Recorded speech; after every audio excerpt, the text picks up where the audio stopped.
Hello and welcome to the Ward 8 Democrats annual Kwanzaa celebration for 2021. I'm Troy Dante Presswood. Thank you so much for joining us for this very special Kwanzaa tribute to the life and legacy of Baba Melvin Deal.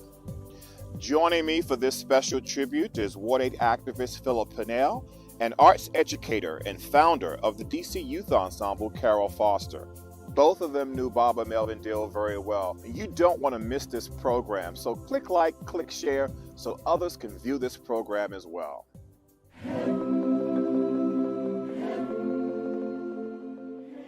A native of the district, Baba Deal was an integral part of the city's African dance and cultural community for more than 5 decades. He was the founder and executive director of African Heritage Dancers and Drummers, where he taught many area youth and introduced them to the beat and rhythm of the drum. And in the process, he helped to build their self-esteem, cultural awareness, and kept them safe from community violence. Many of his former students were at-risk youth from the community, and they credit Baba Deal with having changed the direction of their lives. Baba Deal was an accomplished dancer, musician, choreographer, researcher, and director. He graduated from Howard University with a bachelor's degree in fine arts and education. He also studied extensively at Ghana University, University of Nigeria at Ibadan, and at numerous cultural institutions nationally and abroad in the African diaspora. The recipient of many prestigious awards, among them include the Washington Living Legends Award, Washingtonian of the Year, Mayor's Arts Award, Baltimore's Great Blacks in Wax Award, Philadelphia's Coden Award, and many others.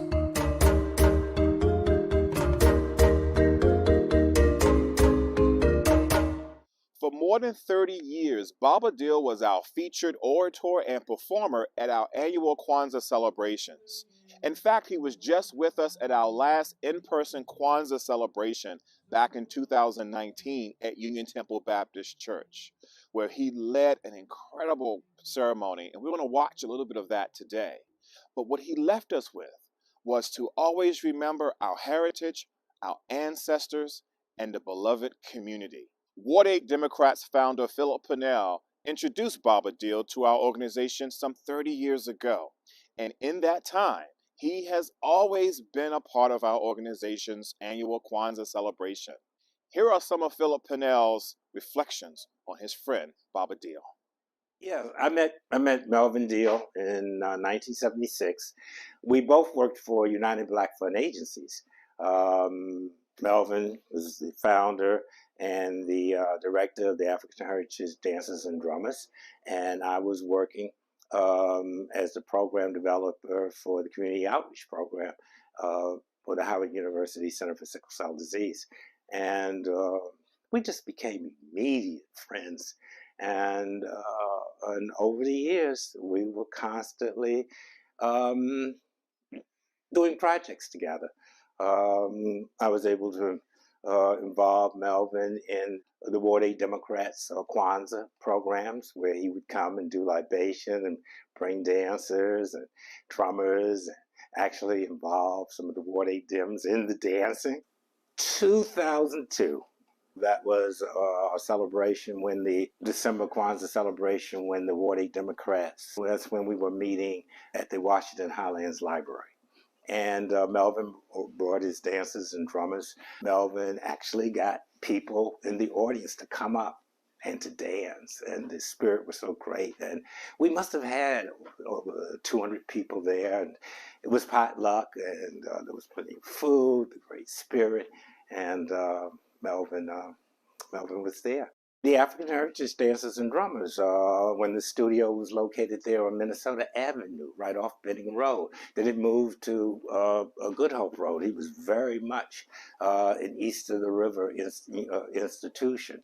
The number of dancers and drummers that were trained and that performed with him, they are still doing that to this day. You actually will see um, grandparents who will show up at an Afrocentric event and talk about how they, as children, were trained by Melvin. And there were so many times when I would be organizing events, and if you wanted to bring some type of, say, Afrocentric or Afrocentric authenticity to the event, well, getting Melvin was a deal to be there.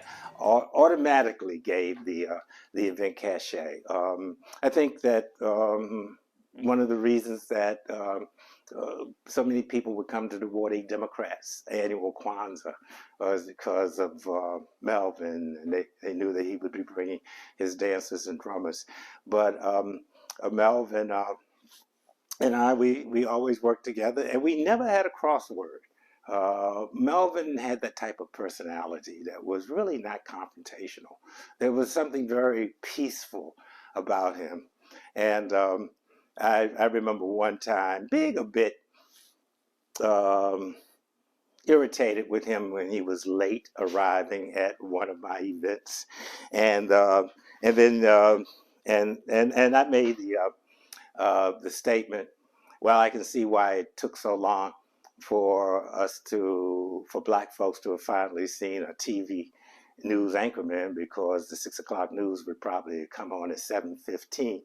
And Melvin just pretty much dismissed what I said by he saying, well, like in African cosmology, the event really happens once that person gets there. And he says also, sometimes being late is not a bad thing because it happens to throw the devil off. Because sometimes, like you don't want the devil to know what your schedule is. He was just an amazing brother, and I really miss him. Melvin actually knew Ron Karenga, the founder of Kwanzaa, and several times when Karenga was in D.C., Melvin hosted him at events. So Melvin was an authority. Where he actually knew how a Kwanzaa event is supposed to be done, and he also was able to tell us about the history and what it meant. Many times people are confused when they mistakenly think that Kwanzaa is an African a celebration, but it was something that originated here in the United States, but it has the African connections. And Melvin, because of his having studied in Africa and traveled extensively in Africa, was able to make those connections. He was a proud Black man, and with him, our cultural roots were realized and were made real. And most of us will not ever see Africa. But with Melvin, he made that connection for us. And anytime Melvin talked or taught, or performed, he was making it very clear that he was making that connection, particularly for, for and with the Africans in the diaspora. Umoja, which is the first day of Kwanzaa, unity, Umoja. The second day would be Habari, Gani, Kuchichangalia, which is self-determination. Then we would say Habari, Gani. We have Ujima, collective work and responsibility. Ujama, cooperative economics. Then we have Nia, which is purpose. And we have Kuumba, creativity. And finally, Imani. And we must remember always to walk in Imani all the time, because we must have faith to do what we have been sent to do by God and ancestors. If we use more faith and less doubt, we would be more successful in what we do, because it is the intention of why we do things that cause it to be either successful or failure. So if you know you means people good, then you know what you're doing is going to be good. But if you got some devious means, whatever, you know how folk do, they grow horns and tails, and try to get it that way. So if you get it that way, you're not going to keep it. But if you get it the other way, by way of good intentions and by way of Imani faith, you're going to keep it. Now, it's important to realize that there are still many people who know nothing about Kwanzaa, and they don't want to know, because it bespeaks of responsibility, which means that we have to ask ourselves, what is it that we did in the past year that was good for yourself, for God, and for your fellow human beings? And whatever that is, you have to recommit yourself to doing that good thing again in the coming year and do it even better. If you were a good cook in 2017, then you would want to say, I was a good cook in 2017, and I'm going to be an even better cook in 2018, which means that you're going to eat even better in 2018 than you did in what? In 2017. Now, it's important that we remind ourselves of who we are. Maya Angelou said, never forget who you are. Never. I don't care what goes on, Tom, Dick, Harry, Jane, Sue, and Keisha. Whatever they say, you say, no, look, you don't know me. You have to know yourself.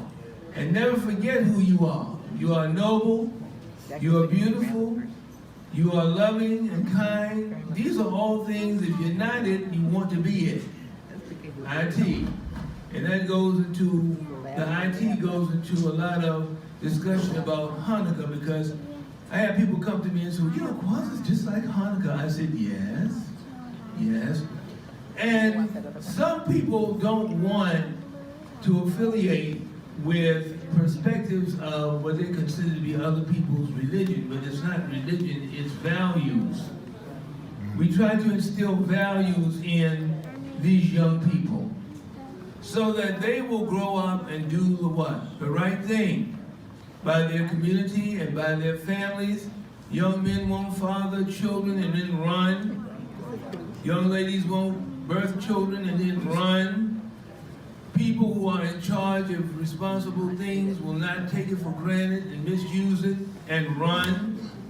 But to stay course in the community, saying Habari, Gani each day. What is the news? The news should be good. It should be about what you are trying to do to make the community better.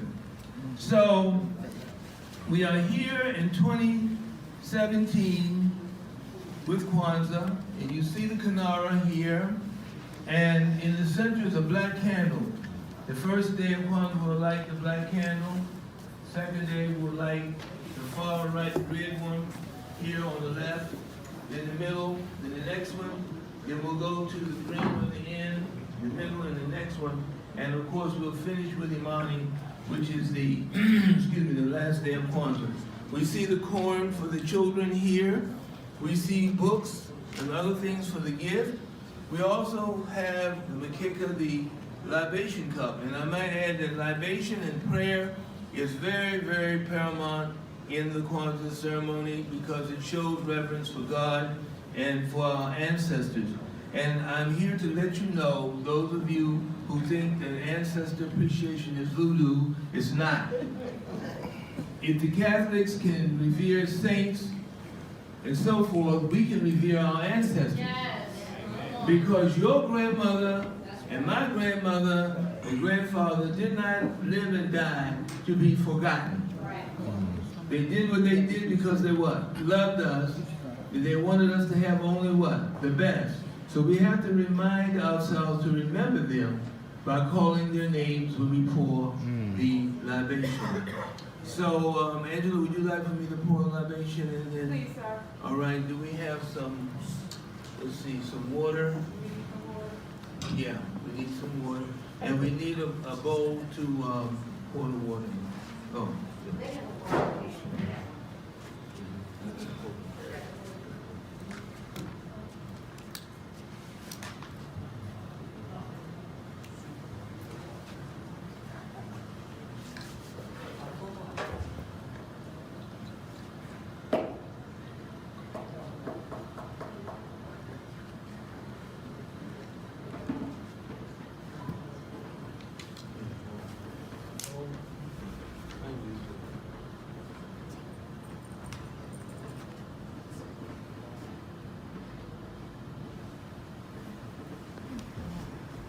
In the Twi language, I will say I go, which means are you listening or may I continue?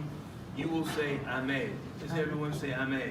I may. And I say I go, you say I may. I go. I may. I go. I may. I go. I may. I go. I may. In the name of the Father, the Son, and the Holy Spirit, in the name of all our ancestors of the Middle Passage, in the name of all that is good in the universe, we come and pour this libation this afternoon to give you honor and praise. We thank you, God and ancestors, for all of your many wonderful blessings. We thank you for health and strength to be here today. We ask that each and every person who is present be blessed mightily, and that they be given an understanding of the richness of their culture and who they are. Never let us forget who we are. We are children of God, children of our ancestors and of Mother Africa. And we come to make sure that you know that we know who you are. We thank you for all that you have given us. We ask that you come and give each of us a warm feeling of love and acceptance this day. These and all good things we ask in the name of all that is good in the universe, that all say amen. Amen.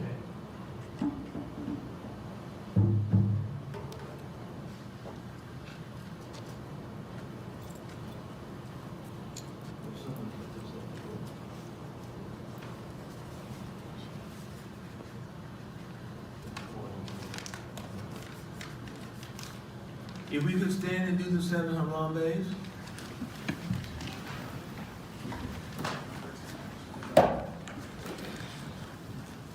Harambe means pull together. We have come to pull together today, Ward 8 Democrats and community members. We've all come to pull together as one. And we will say Harambe together. Ready? And Harambe! Harambe! Harambe! Harambe! Harambe! Harambe! Harambe!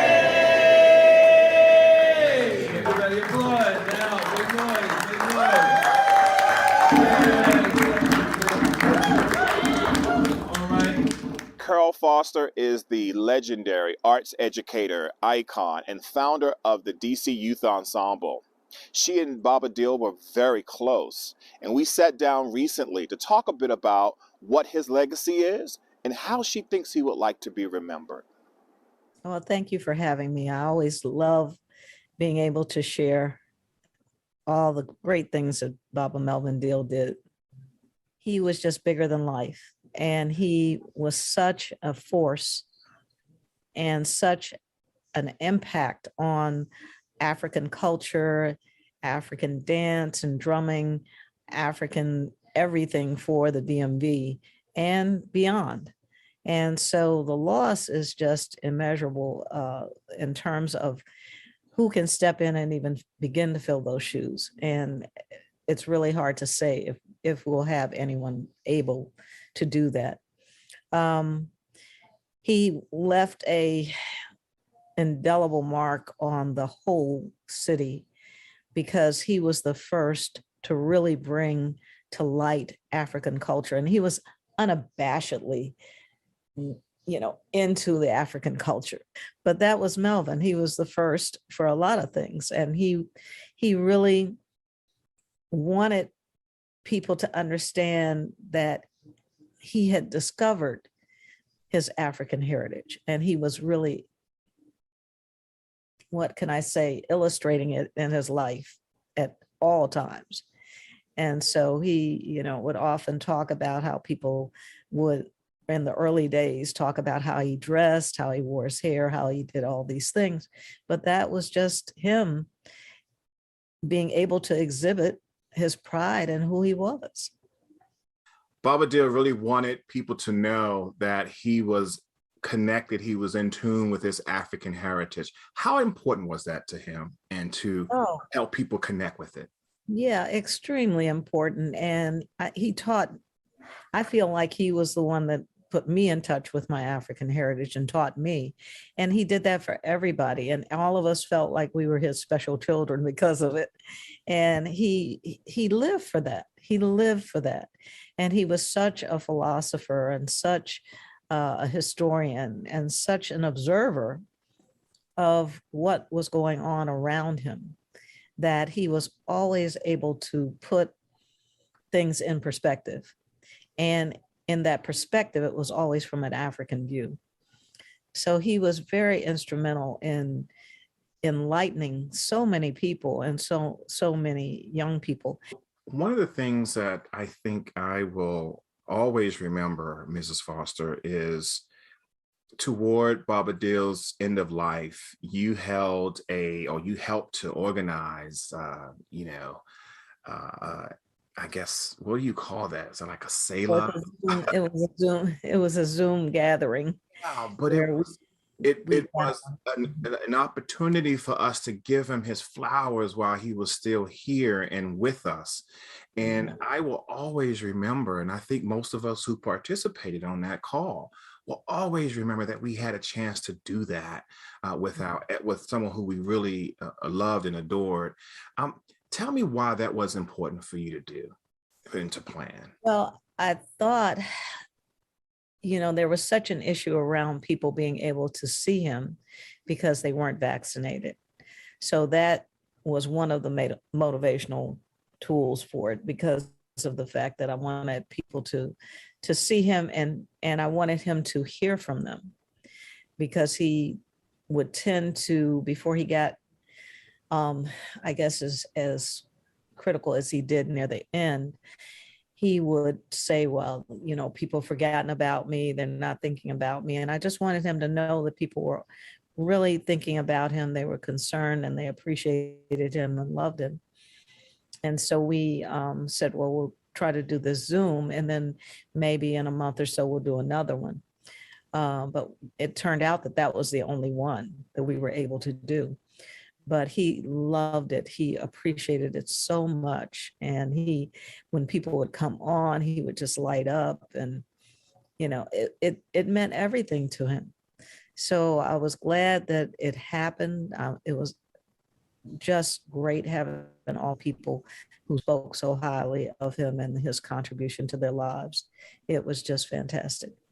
So one of the things that Baba Dill did was for us here at the Ward 8 Democrats was he was our Kwanzaa leader and speaker and teacher, for almost 20 years. Mhm. And so, uh, and one of the things that I think most of the Ward 8 community remember, one of the things that we remember most about Melvin Deal is that he would always bring young people with him Mhm. at all of these celebrations, young ladies, young men from the community in Mhm. positive atmosphere.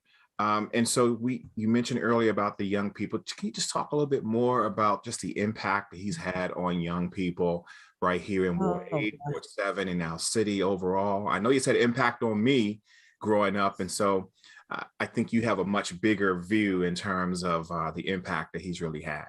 oh gosh, yes. Over my 50 years and his 60 plus years, thousands of young people. And Melvin, he stayed true to that calling. And he made a point of making a home for those young people that did not have one, being a father, a brother, an uncle to all of the folks that, did not have those people in their lives. And, we were talking before we started about the fact that those young people they can do anything if they have that one person who really, my grandfather used to say, just fans their spark of divinity. And that was what Melvin could do. He could fan that spark of divinity in young people and make them do things they didn't think they could do, and bring out their talent and their creativity and their energy into so many positive ways.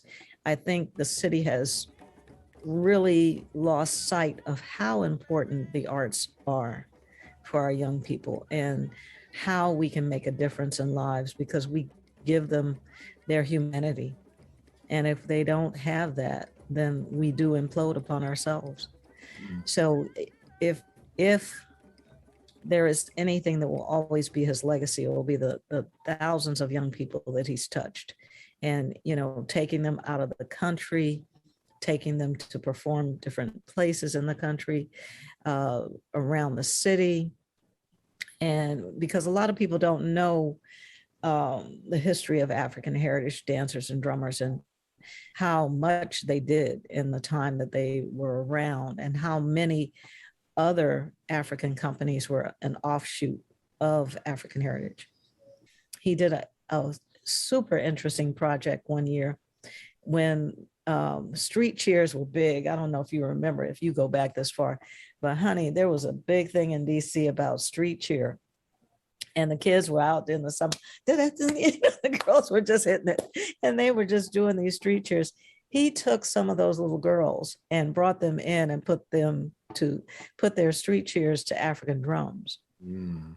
And taught them how and showed them how what they were doing was an exact replica almost of what the dancing girls of Dahomey did.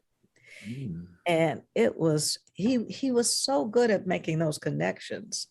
And, talking about when we were talking about, in the videos and they pour a 40 for the homie. And, we were telling the kids, that's libation. That's what we were doing.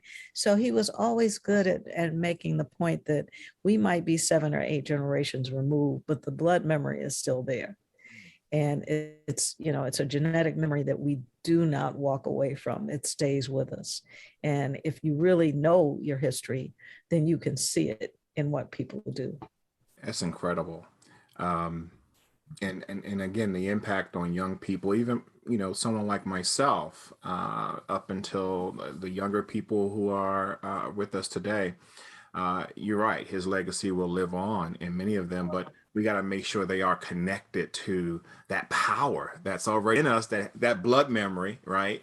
Mhm. But many of them they've been severed from it, they have it in them, they just don't know it.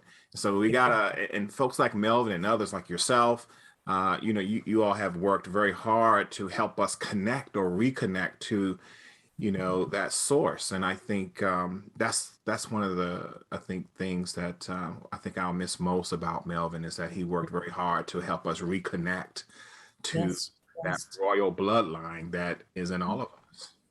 And talking, and I think what I'll miss most is, talking about it, all of these things with him, and how his perspective, because he was so philosophical about the perspective, and he'd always sort of, well, you know, it starts here, or he would bring it on home in terms of why something is happening, why people are doing what they're doing, what they have lost, what they have forgotten, what they never learned.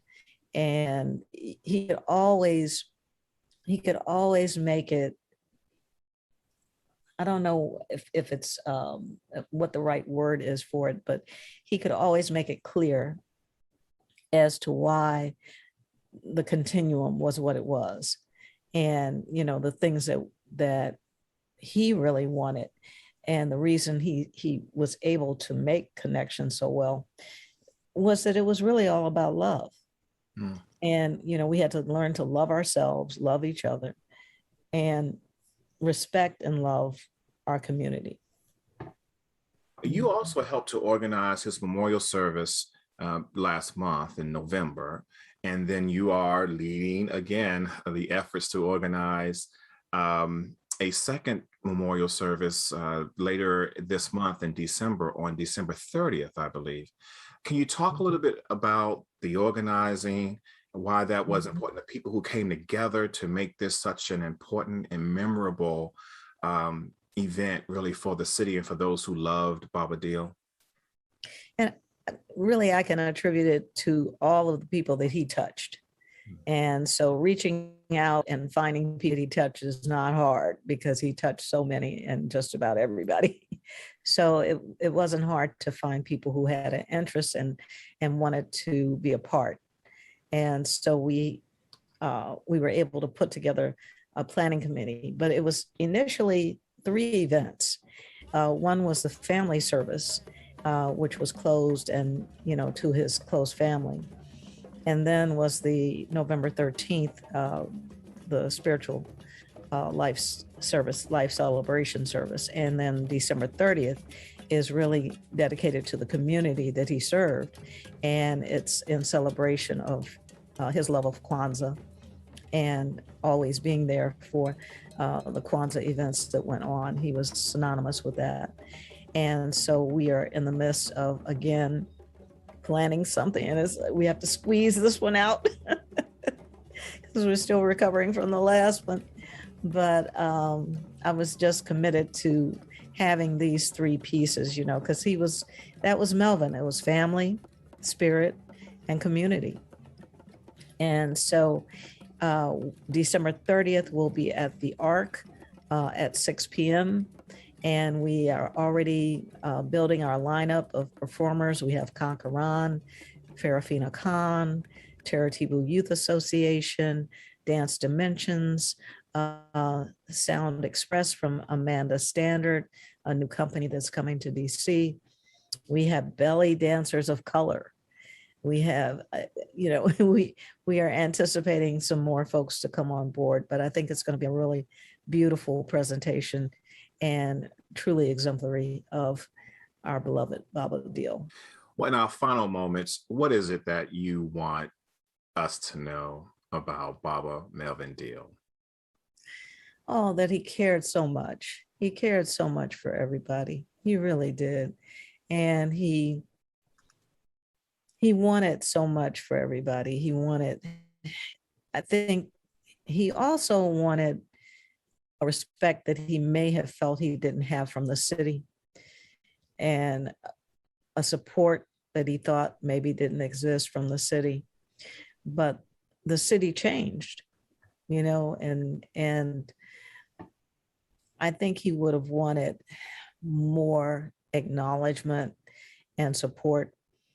But I hope that, with young people like yourself and more people getting involved in the political landscape, that the arts will continue to have more support, especially in the Black community and in the communities of color. And I think he would really appreciate that. He would appreciate that we can bring our communities together. He was a person that, even though he's respected and loved and embraced African culture, he embraced all cultures. And he could bring all cultures together. He could bring all people together. I think if anything, we want to be able to be his legacy. And we want to be able to be about love and respect and caring for everyone, love and respect for everybody. Well, we are indeed honored to have you be part of this reflection on Baba Melvin Deal. Mrs. Foster, please, please, please, you got to come back again and be part of something that we're doing here in Ward 8. People here love you. They appreciate your legacy to the district and to our district's young people. And just like Baba Melvin Deal, we have the same love and respect and admiration for you as well. And thank you so much for being part of this event. Thank you so much. Ward 8 is, almost lived in Ward 8. I was in Ward 8 more than I was home. Any given time. Your kids are still, reminiscing about that. And people have asked me over the years about the whole concept of Kwanzaa and why I do it anyway. I said, because Ron Karinga was given a license. They said, where did he get the license? I said, from God. That's right. He was given a license from God to bring an enlightenment to our people that hopefully would help them survive and metamorphosize themselves into a more productive race. People can celebrate Hanukkah and it's fine. Oh my, Hanukkah and the candles and you mentioned Kwanzaa, oh, voodoo. I can't do that. But let me tell you where the voodoo really is. The voodoo is when you look at yourself and don't like what you see. When you don't love your children to the point of deliriousness, and you tell them to get on the corner and sit down and look at TV, well, you go and do something dumb like your nails or your hair. Hello. It's a circumstance of understanding value and worth of self, umoja, unity, kujishakaleya, self-determination, ujima, collective work and responsibility, ujama, cooperative economics, nia, purpose, Kuumba, creativity and imani. And as I mentioned, each of the values of Kwanzaa, each one of them rings true to money on the street and money in your pocket, because if you are self-determined, you will not be afraid to start a business. Because you know that you are going to succeed in what you do. How come you know that? Because if you do it and you put God first, He will make sure that you succeed. And that's something that a lot of people have to deal with, is trusting what? God, trusting the Lord, trusting in Imani. That's right, faith. That God will bring you through. But the definition in this nation and in the world says if you're black, your hair's kinky, you got a strange accent, oh yes, it's a lot of that. You are not worthy.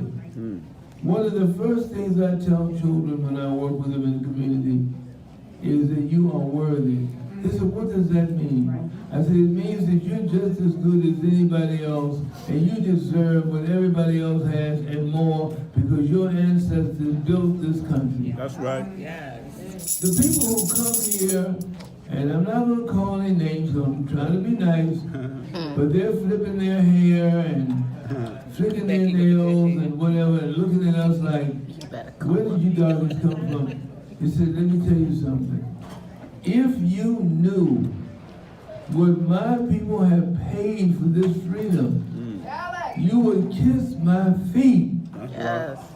When you talk to the elders about all the atrocities that they had to bear in order to come to this land and to develop it so that you can come over the border and find refuge in something that our ancestors paid for. So I tell people, and most of you here in this room this evening have experienced it to one degree or the other.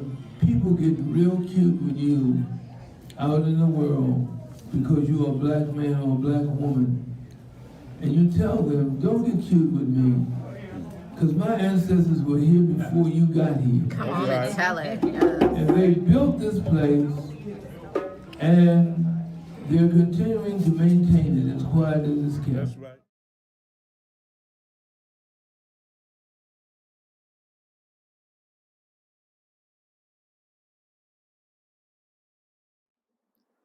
Well, thanks for joining us today for our annual Kwanzaa celebration in honor of the life and legacy of Baba Melvin Deal.